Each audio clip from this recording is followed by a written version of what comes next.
Let's begin where all understanding must, with a clear look at the enemy. Not an enemy in a cape, lurking in the shadows of a Gothic city, but one that wears the face of a colleague, a partner, a leader. An enemy that doesn't operate with weapons, but with psychology. Tonight we dissect the blueprint of that control. We start by identifying the architects. You've met them. Perhaps you didn't know it at the time, but you have. They are the dazzlingly charismatic new hire who instantly becomes the center of every conversation, radiating a confidence so absolute it feels like a gift just to be in their orbit. They are the shrewd strategist in the boardroom, the one who always knows who to compliment, who to undermine, and exactly what to say to the boss to advance their own position, leaving a trail of used-up alliances behind them. They are the intense, thrilling partner who sweeps you off your feet with grand gestures and a rule-breaking, pulse-quickening attitude that makes the mundane world seem gray in comparison. These are not three separate species of predator. They are a blended alloy. Psychologists call it the dark triad. Think of it as a triple-headed engine of manipulation. Each head has its own primary drive, but they share the same fuel, the systematic use of other people as instruments for their own gain. Let's break down this unholy trinity. First, the narcissist. Their currency is admiration. Their need for it is a bottomless pit. They construct a grandiose, flawless self-image, a monument to their own supposed superiority. You are not a person to them. You are an audience member, a source of what they call narcissistic supply. Your applause, your attention, your envy is the oxygen that keeps their fragile monument from crumbling. They must be the smartest, the most attractive, the most victimized, the most successful. Any challenge to this image is met not with debate, but with rage, with contempt, or with a devastating campaign to erase the challenge. Their control is based on making you a worshiper in the church of them. Then, the Machiavellian. Named for the philosopher who wrote The Prince, a manual on acquiring and keeping power through cunning and deceit. If the narcissist is the proud king on the hill, the Machiavellian is the quiet advisor whispering in his ear, playing the long game. They are the ultimate tacticians. Emotions, morals, loyalty, these are not realities to them, but variables in a strategic equation. They are masters of long-term manipulation, of sowing subtle doubt, of forging alliances they intend to break, of using flattery as a precise tool, not an expression of feeling. Their world is a chessboard, and you are a piece. Your value is determined solely by your utility in their plan. They control by making you a pawn in a game you didn't even know you were playing. Finally, the psychopath. Their defining trait is not violence, though that can be a tool. It is a profound neurological absence, a lack of empathy and conscience. They do not feel the emotional music that guides most human interaction. They see it. They understand it intellectually as a system of levers and buttons, and they learn to mimic it perfectly to get what they want. Where the narcissist is fragile and the Machiavellian is calculating, the psychopath is often impulsively predatory. They are drawn to stimulation, to dominance, to the thrill of the con. They are chameleons, mirroring whatever persona will most effectively hook their target. Their control is based on making you a source of entertainment or a resource to be consumed, all while they wear the mask of a human being. But here is the critical and most dangerous truth. In the wild, these traits rarely exist in isolation. They blend. A narcissist will employ Machiavellian tactics to destroy a rival. A psychopath will use narcissistic grandiosity to attract followers. A Machiavellian may cultivate the cold detachment of a psychopath to execute a ruthless plan. This is why they are so effective and so confusing to confront. You are not dealing with a simple ego or a bit of office politics. You are dealing with a layered, synergistic pathology dedicated to one thing: power. Power over you. They are not obvious monsters. That is their camouflage. They are the invisible architects building cages out of your own hopes, your kindness, your need for connection. And you cannot resist a trap you do not see. We must see it. Now, they have been identified. You now know the architect, but a blueprint is useless without a point of entry. So how do they get in? They do not knock down the door. That would trigger alarms. Instead, they find the hidden key. They are invited in. This is the seduction, and it is the most potent weapon in their arsenal because it uses your own humanity against you. Think of it as a mirror, perfectly crafted to show you exactly what you most want to see. This is not an accident. It is a forensic operation. In the initial moments of contact, they are scanners. They listen not to understand you, but to profile you. A casual mention of your passion, a fleeting vulnerability you share, a quiet ambition, a past hurt. These are not moments of bonding to them. These are data points. This is target acquisition. The narcissist identifies your need for validation. Do you feel overlooked, unappreciated? They will see the genius in you no one else does. They will anoint you as special, as their one true confidant, the only person who truly understands their brilliance. You are not like the others. You are elevated. They create a private club with a membership of 2, and the price of admission is your unwavering admiration. The Machiavellian locates your ambitions or your fears. Do you seek advancement? They will position themselves as the key, the mentor with the inside track, offering strategic advice that seems shrewd and exclusive. Are you insecure in a relationship? They will become your most trusted ally, subtly affirming your doubts while presenting themselves as your sole defender. They offer a partnership, a calculated alliance, where they provide the cunning, and you provide something they need. They make you feel like a co-conspirator in your own rise, blind to the fact you are climbing a ladder they will pull away the moment you reach the top. The psychopath senses your desire for intensity, for escape from the ordinary. Are you bored? Feeling constrained by rules? They will be the thrilling exception. They offer adventure, a pulse-quickening disregard for the mundane. They mirror a version of freedom that is intoxicating. They listen with an intense, captivating focus that makes you feel like the most interesting person in the world.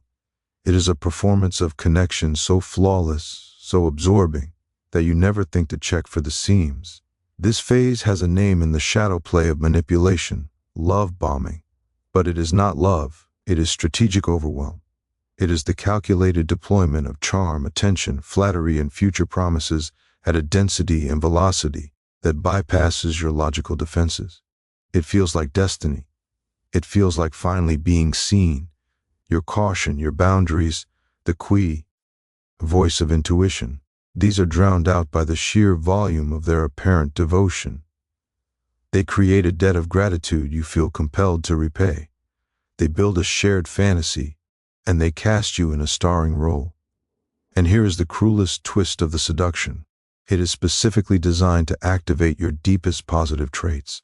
Your empathy, your loyalty, your willingness to see the best in people, your capacity for trust.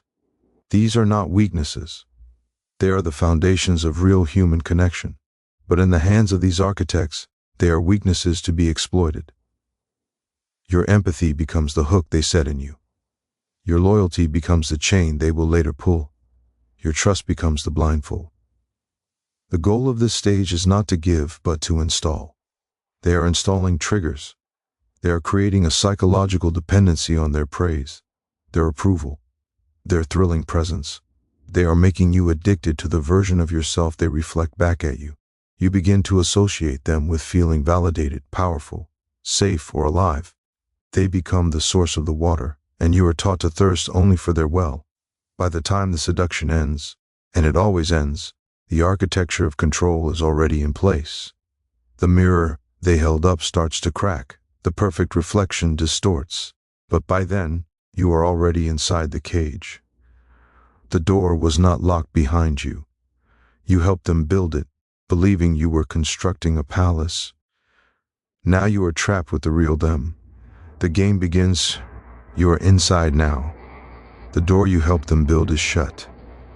The dazzling reflection in the mirror has gone dark, and you are left standing in a room with a stranger whose eyes hold no warmth, only calculation. The seduction was the gathering of tools. Now they begin to construct your prison in earnest. This is the machinery of control. It does not run on Root force.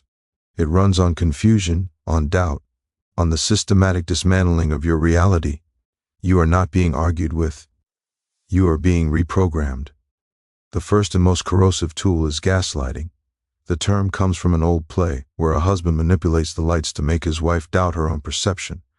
This is not a metaphor. It is a precise science of psychological erosion. It begins in small, almost imperceptible ways. You know you left your keys on the table. They insist you left them in the car with a tone of gentle, patronizing certainty. You recall a painful thing they said yesterday. They look at you with baffled innocence. I never said that. You're imagining things. You're so sensitive. A promise they made is broken. When you remind them, they rewrite the history of the conversation, detailing a version where you misunderstood, where you are to blame for expecting too much. The goal is not to win a disagreement. The goal is to make you stop trusting the most fundamental instrument you possess, your own mind. If you cannot trust your memory, your perception, your interpretation of events, then what can you trust? You become unstable, anxious, constantly second-guessing yourself. You start to rely on them to be the arbiter of reality. And they are more than happy to provide the correct version, a version where they are always right, always reasonable, and you are confused, forgetful, and hysterical. They are not just lying to you, they are teaching you that truth is whatever they say it is. Then comes intermittent reinforcement. This is the engine of addiction. After the initial love bombing, the constant praise, the steady stream of supply is cut off. They become cold, distant, critical. You are left in a void, scrambling, replaying your actions, wondering what you did wrong to lose their glorious attention. You work harder. You twist yours end to a pretzel to please them. And then, randomly, unpredictably, they give you a flash of that old warmth, a kind word, a moment of affection, a scrap of approval. Your brain, in that moment, does not register a scrap. It registers a feast. The unpredictability is key. A slot machine that pays out every time is boring. One that pays out at random intervals is addictive. You become conditioned to associate immense relief and joy with their slightest positive gesture. You are being trained. The hot and cold cycles create a trauma bond, a powerful, unhealthy attachment stronger than love, forged in the anxiety of withdrawal and the euphoria of the occasional hit.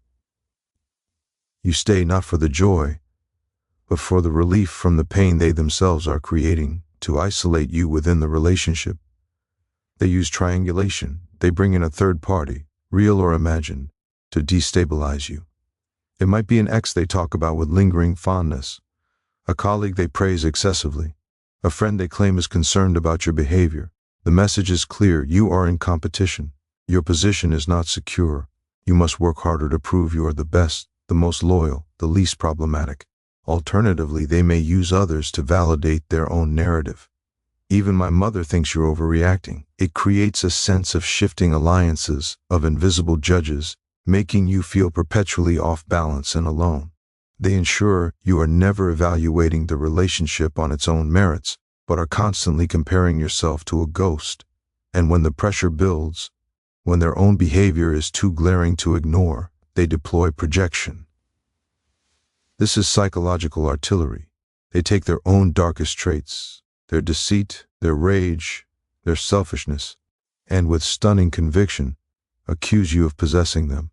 The cheater becomes pathologically jealous. The liar constantal. Why insists you are being deceptive? The abuser screams that you are abusing them. It serves two brutal purposes. It deflects scrutiny from their own actions, and it fills you with a corrosive self-doubt. You start wasting your energy defending yourself against absurd accusations. Or worse, you begin to introspect.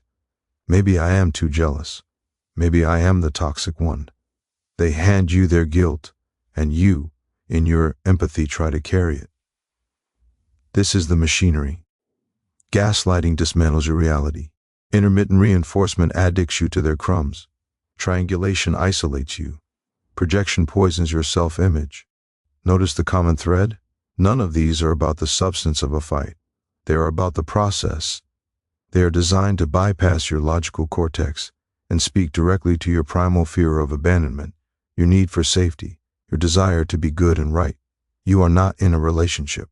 You are in a laboratory, and you are the subject of a cruel experiment in breaking a human spirit. They make you doubt everything except the need for them. The machinery is running. You're inside it. You can hear the gears grinding, the contradictions, the emotional whiplash, the creeping dread that something is profoundly wrong. And yet, you stay. This is the question that haunts those on the outside looking in. Why don't you just leave? It is a question born of logic, applied to a situation engineered to be immune to it. You are not simply choosing to stay. You are trapped in an invisible cage, woven from the very strands of your own psyche they have systematically unraveled and rewoven. Understanding the cage is the first step to finding the lock. The primary material of this cage is cognitive dissonance. This is the mental agony of holding two contradictory truths, the truth of the charming, brilliant person who swept you off your feet, and the truth of the cold, rural stranger who now looks at you with contempt. The mind cannot sustain this split. It seeks resolution, and since the evidence of the cruel stranger is a daily, painful reality, the mind often does something perverse. It begins to dismantle the new reality to preserve the old promise. Maybe it's my fault. If I just try harder, the charming person will come back. That's the real them. This is just a phase. You become an archaeologist of your own past, sifting through memories of the initial idealization, using them as proof against the current abuse. You side with the fantasy against your own lived experience because the fantasy is less terrifying. This erosion of your perception is paired with a systematic demolition of your self-esteem. Remember, you were mirrored. Your value was once reflected back at you, magnified, glorious. Now that mirror is a funhouse mirror of distortion and criticism. Every gaslighting incident whispers, "You are crazy." Every projection insists, "You are the villain." Every withdrawal of affection screams, "You are unworthy." You are not being criticized for your actions. You are being indicted for your existence. Over time, you internalize the verdict. You believe you are defective, too sensitive, too needy, impossible to love. When you believe you are worthless, you also believe no one else will ever see value in you. The cage door could be open, and you would be convinced the outside world holds only rejection. The manipulator becomes your sole, cruel god, and their judgment becomes your gospel. From this alchemy of pain and fleeting kindness, the strongest bond is forged, trauma bonding. This is not love. It is an addictive attachment, chemically cemented in your own brain. The cycle of abuse, the tension building, the explosive incident, the reconciliation, the calm, trains your nervous system. The aftermath of a cruel episode brings a flood of stress hormones, cortisol, adrenaline. Then, when they switch, when they offer that scrap of kindness or a moment of peace, your brain floods with dopamine and oxytocin, the chemicals of reward and bonding. The relief is literally, neurologically, euphoric. You become addicted to the resolution of the trauma they created. You confuse the cessation of agony for love. You bond to your abuser as a child bonds to a capricious parent, not because they are safe, but because they are the source of all things, both terror and comfort. And underpinning it all is a deep, paralyzing fear. Not an abstract fear, but a specific, cultivated one. They have studied you. They know what you cherish and what you dread. The fear may be of abandonment, that you will be utterly alone, that they were your last best chance. It may be of retaliation, that they will destroy your reputation, take your children, ruin your career. The narcissist may rage and threaten to smear your name. The Machiavellian may calmly outline the network of influence they will turn against you. The psychopath may imply, with a chilling smile, that you have no idea what they are truly capable of. This fear is not paranoia. It is a rational assessment of the predator you are entangled with. They ensure the cost of leaving seems catastrophically higher than the cost of staying. This is the invisible cage. Its bars are not made of steel, but of confusion, shame, addiction, and terror. Your willpower is not broken. It has been cleverly hijacked. To tell someone in this cage, just leave, is like telling a man whose legs have been broken to just run. The machinery of control has disabled the very tools required for escape, clear thought, self-worth, emotional independence, and a sense of safety. You do not choose to stay in hell. You are convinced it is the only world that exists. Now you see the cage for what it is. You see the cage. You feel its cold bars, the confusion, the fear, the eroded sense of self. The architect's blueprint is now in your hands. This is the turning point. Knowledge of the trap is the first, essential step to disabling it. The power they wield thrives in the shadows of your doubt. We must shine a light so bright it blinds their machinery. This is not about fighting them on their terms. It is about reclaiming your own territory, your mind, your reality, your autonomy. Your power lies in awareness, and in a series of deliberate strategic defenses. The first and most critical weapon is recognition. You must learn to trust the signals your own nervous system has been screaming all along. These are the red flags, the silent alarms embedded in your own body and emotions. Do you find yourself in a constant state of walking on eggshells, editing your thoughts before you speak, anticipating their moods? That is not peace. It is captivity. Do you feel perpetually confused after conversations, spinning in circles trying to reconcile their company? Contradictions? That is not your lack of intelligence. It is gaslighting. Do you find yourself constantly defending your basic reality, your memory, your feelings? You are not in a debate. You are under psychological siege. Does your self-esteem rise and fall entirely with their approval or disapproval? That is not love. That is an engineered dependency. Listen to that deep, gut feeling of dread when you hear their key in the lock. That feeling is not a flaw. It is your deepest wisdom sounding the alarm. Once you recognize the terrain, you must change how you move across it. You cannot reason with a system designed to be unreasonable. You cannot appeal to the conscience of a creature that has none. Therefore, you must employ counter-tactics that drain the power from their manipulations. The most effective of these is known as the gray rock method. You make yourself as interesting, emotionally reactive, and engaging as a plain, dull gray rock. You become boring. You offer no drama, no emotional supply, no fascinating conflict. You give short, uninteresting answers. Okay, I see. I'll think about it. You become a blank wall where their drama expects a mirror. This is not about being rude or cold. It is about being profoundly unstimulating. The narcissist, who feeds on your emotional reactions, finds no sustenance. The Machiavellian, who needs data and leverage, finds none. The psychopath, who seeks a thrilling game, finds none. You are decommissioning their tools by refusing to be a tool. To directly counter the gaslighting that seeks to erase your reality, you must document yours. This is a forensic act of self-defense. Start a journal, hidden and secure. Write down events, conversations, and contradictions with dates and times. Save texts and emails. Record your feelings. When they tell you that never happened, or you're remembering it wrong, you do not argue. You have your own record. You may never show it to them. Showing it would be engaging, and they would only find a way to twist it. The power of documentation is not to prove anything to them. Its power is to prove reality to you. It anchors you. When the fog of confusion rolls in, you can look at your own words and say, no, I am not crazy. This happened. You rebuild your internal compass, one verified truth at a time. Most importantly, you must begin the critical work of reconnecting with your own judgment. Their entire operation depends on you doubting yourself and trusting their narrative above your own.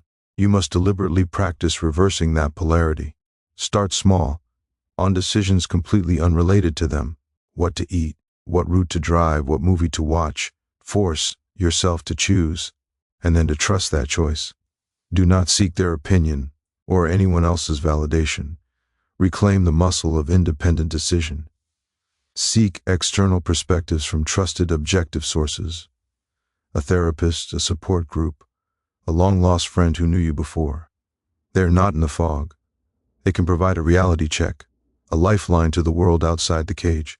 This is not betrayal. It is reconnaissance. This phase is not about confrontation. It is about insulation. It is about building a psychological bunker where your true self can survive while the storm rages outside. You are switching the power source from their validation to your own verification. You are learning to feed yourself, to protect yourself, to validate yourself. You stop trying to convince the architect that his cage is a prison. You simply start studying the lock. Your silence is not surrender, it is strategy. Your detachment is not defeat, it is defense. You are making their playground a desert. Now, you are no longer just a prisoner. You are an engineer studying the lock. The defenses are. You have recognized the battlefield.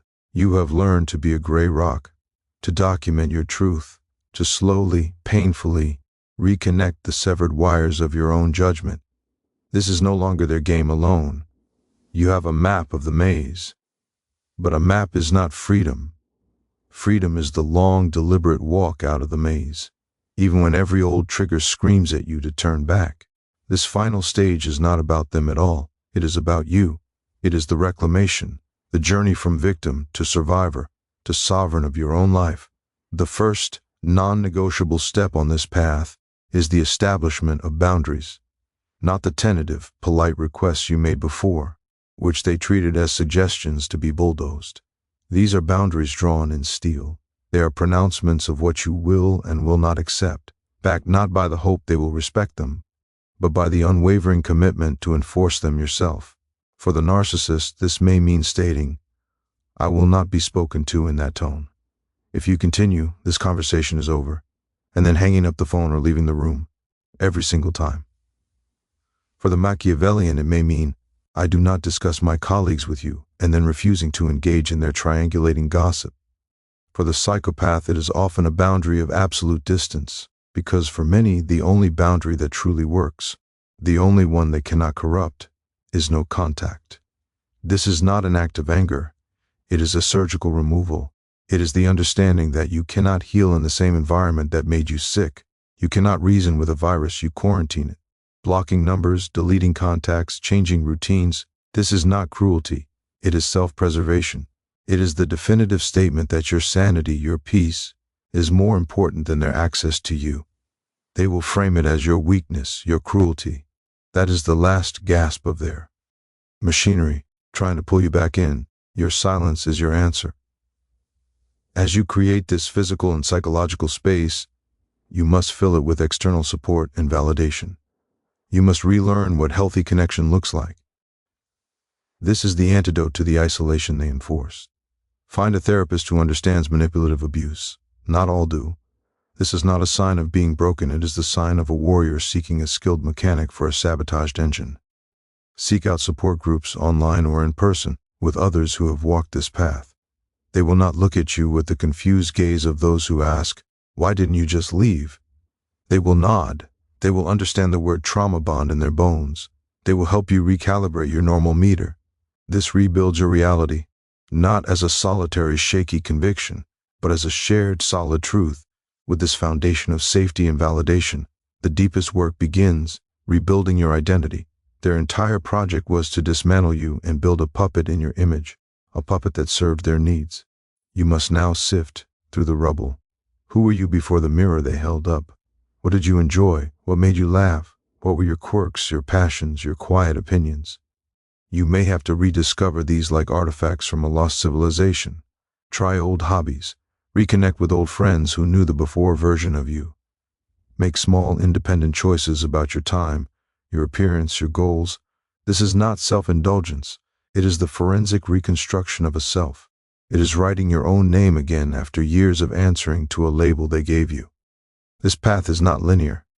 There will be days the fog rolls back in, days you miss the addiction of the trauma bond, days their voice in your head is louder than your own. This is not failure. It is the echo of the cage in a mind learning to be free.